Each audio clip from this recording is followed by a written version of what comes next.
娱乐消息，即将满60岁的艺人胡瓜，今天在节目录影之前，他的搭档王彤等好多人偷偷准备好蛋糕，要帮他提早庆生，但没想到早就被胡瓜给破梗了。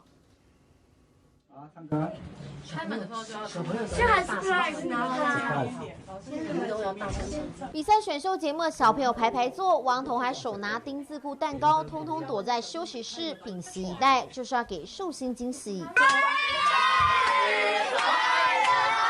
什么？怎么是你？寿星胡瓜突然打开门，全场愣一下，才开始大唱生日快乐歌，连蜡烛都还没点好。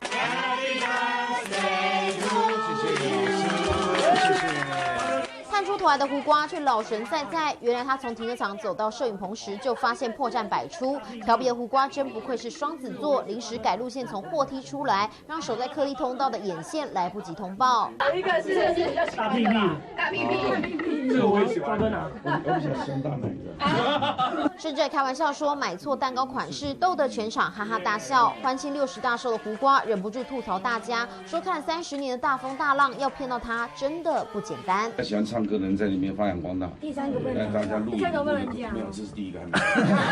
而富有爱心的胡瓜透露，最难忘的庆生回忆是10方启能中线孩子，为了帮自己在节目上庆生，大热天躲在车子里，他也借机号召更多民众一起做爱心。林璇综合报道。